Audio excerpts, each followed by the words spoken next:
So how to breastfeed your baby without ever using formula. If you want to know, then just keep watching. Hi, and welcome to my channel, Shades of Sage, where I share all things motherhood. My name is Taishima. I'm a doula, chef, and mom of 5, and today I'm talking about how to breastfeed your baby without ever using formula. So I am a 5th-time breastfeeding mom. I have exclusively breastfed all of my children. And my biggest advice to you is to follow your baby's lead. So if you haven't seen my previous video, I talked about feeding on demand. You can watch that video if you're interested, but that is basically, in a nutshell, what breastfeeding is about. The best way to build your breast milk supply, maintain your breast milk supply, and make sure that you have enough for your baby, now and going forward into the future. So feeding on demand, following their cues, following their signs of hunger, following when they want to eat, when they seem like they want to nurse, even if it's comfort nursing, like I talked in a previous video, even if it's nursing, to sleep, or if it's nursing because of a growth spurt, or if it's cluster nursing. All of those things are normal for babies, and all of those things are going to help your baby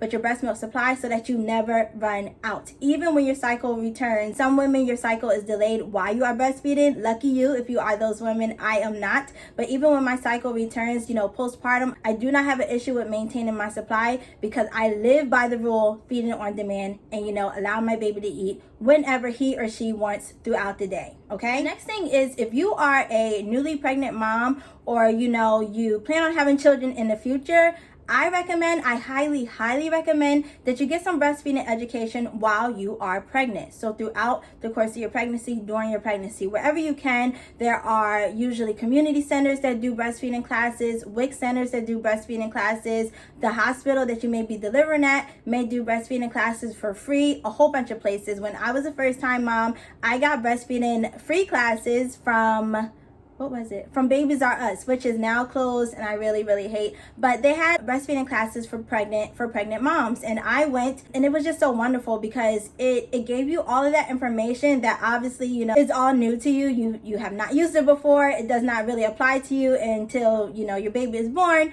and you start doing all the things, right? But it's good to have that knowledge beforehand, I feel like, than versus waiting until your baby comes and run into different obstacles and struggles with breastfeeding that may be hard to navigate in the moment when your baby is so hungry, they're crying, and you feel like you don't know what to do, and so you just switch to formula or go to formula because that is what you need to do in a moment to feed your baby. So I completely understand that. So make sure that if you are pregnant, if you plan on having children in the future, and even if you had a baby previously and that baby was formula fed, but now you want to breastfeed a second or third baby or whatever, get your information as much as you can, hunker down and get that in your brain and your mind before you have your baby. That way, when you have these problems, postpartum or on your breastfeeding journey, you will kind of know what to do, and at least the resources to go to, the people to go to help you with those breastfeeding struggles so that you can continue to breastfeed your baby. All right, it's going to make it so much easier for you in the long run. I definitely highly recommend that. The next thing, kind of going hand in hand with the previous one, is having a good support system.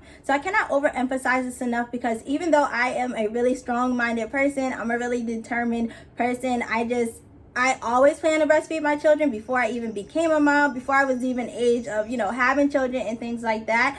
And so, again, just because of my determination, that is what helped me through a lot of, breastfeeding hurdles, that first time around, whatever. But not having a good support system when it comes to breastfeeding can kind of make or break your breastfeeding journey if you're not as dead set on breastfeeding, and other people can sway you one way or the other to breastfeed or to not breastfeed. So make sure that when you are talking to people about breastfeeding, that they're supportive people. And I would not recommend discussing or explaining some of your breastfeeding woes and things like that with people who either have not breastfed or say comments like, I formula fed my babies and they all turned out fine.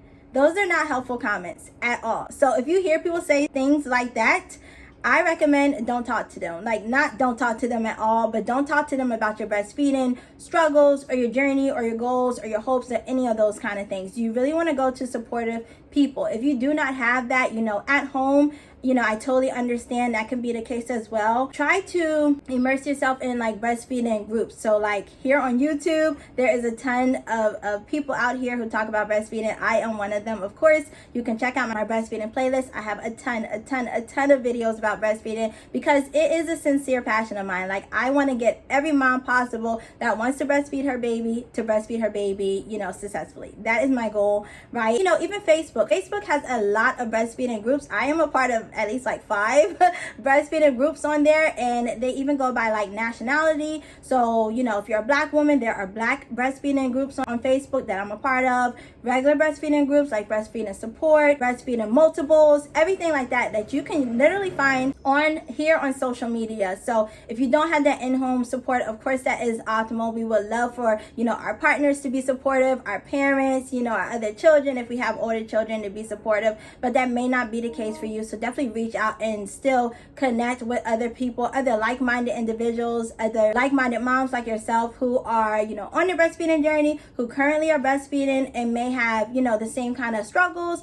that you have, the same kind of issues that you have, or you just need, you know, support and encouragement to keep you on your breastfeeding journey. Okay, so again, build your breastfeeding community, whatever that looks like, in person, virtually. Again, your local hospital, if they have lactation consultants that you may be taught to in your hospital stay that you can reach out to. They usually have hotlines. They usually are 24 hours. So check them out and utilize your resources. There are so many. I will try to link some if I can, if I remember, here in the description box. But again, it doesn't have to be, you know, in person. It can be virtually, but make sure that you're surrounding yourself by breastfeeding positive people. Okay, you don't need any negativity on your breastfeeding journey. The next tip is, and I have talked about this in previous videos, is make sure you're eating enough.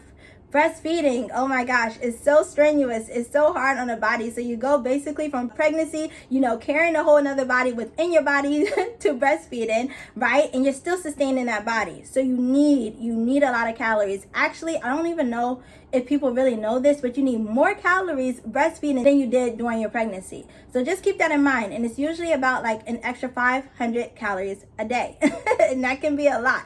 But if you're not getting in enough calories, if your calories are too low, it can diminish your breast milk supply. So you want to make sure that you have enough calories in your diet throughout your day. So again, it's not the time to cut calories. It's not the time to focus on weight loss. If you're one of those women, you know, like me, who does not lose weight while breastfeeding, try your best not to be worried about it at this point in time, because your baby needs those extra calories for your breast milk, okay? And so 500 calories is just like an extra snack or two throughout your day. Make sure you're getting in enough calories so that you have enough milk for your baby. So if you watched the video this far, thank you so much. I just want to remind you out there that it's really beneficial if you watch the whole entire video, because I share so much information on breastfeeding, you know, not just on this video, but my previous videos, my breastfeeding playlist. So if you skip the video or if you log off the video, you're not getting all the information that you may need or that another mom may need that you can share with her, right? So if you're looking for breastfeeding support, watch the whole entire video, okay? And if you are a loyal subscriber, right, thank you so much for subscribing. But don't forget to watch the whole entire video again, because it helps us. It helps me with my watch time. And share, comment, like, and all of those things. It's going to help, you know, to get this video out to other moms who may need the information, who will need the information in the future. And it definitely helps me with my engagement. So again, please watch the whole entire video. And don't forget to share, like, comment, all of those things. Okay, now back to the video. Okay, and so the last thing for this video is don't forget to drink your water. You need a lot of water, because again, breastfeeding takes a lot of energy, a lot of functioning from mom it takes to make your breast milk, right? And so you need to be hydrated. If you are not hydrated, again, when you're pregnant, when you're breastfeeding, your baby gets the first of everything. So that's nutrients, calories, fat stores, hydration, everything, right? And so if they're taking so much from you, you need to put that back into yourself so that you have it for yourself. I can always tell when I'm not drinking enough water. I get this little thing on my lip, and I just recently had it. So this is a reminder to myself, because I was not drinking enough water. I was so busy doing so many things, right? And I was not getting in enough water, and it affected me. It definitely affects me. So I'm reminding you, all you breastfeeding moms out there, drink your water. Please drink your water so that you stay hydrated. If you get too dehydrated, you will notice it in your skin, your hair, your nails. And of course, we don't want that as women, right? And it can affect your breast milk supply. So how much milk is available to your baby? And so if you're not drinking enough, you will see over time, a decrease in your supply. So try to drink as much as you can. I'm not going to put a number on it. I know someone asked me that before, because everybody's body is different. Everybody weighs a different amount. Everybody's different heights and things like that. So your water needs may be different. Just make sure you're drinking enough throughout the day. And a good reminder or a good rule of thumb is to have a sip of water every time you go to breastfeed your baby. So, you know, breastfed babies eat between 8 to 12 times a day if you watch my other videos or more, right? So that's at least 8 sips right there. But make sure that you're being really mindful about getting your water in, and then staying away from drinks that dehydrate you. So caffeinated drinks, you know, our sodas, our coffees, our teas. And again, I am guilty of this as well.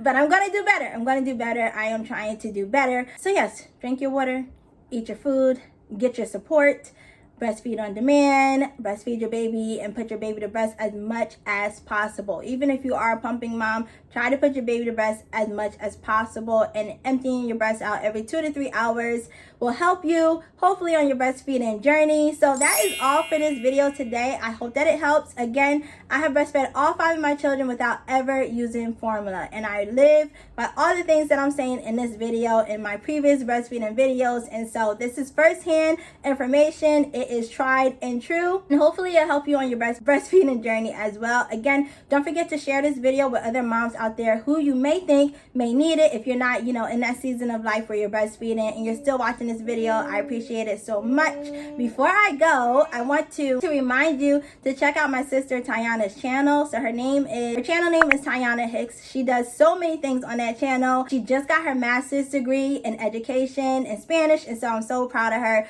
because she is now a college professor. So kudos to you, girl. If you're watching, I know you're watching. And thank you for shouting me out in all of your videos. So don't forget again to check out her channel. She talks about microlocks, singing, education, DIY sewing projects because she's into sewing as well, and a whole bunch of things. So check it out, and again, watch the whole entire videos, please. It helps us out.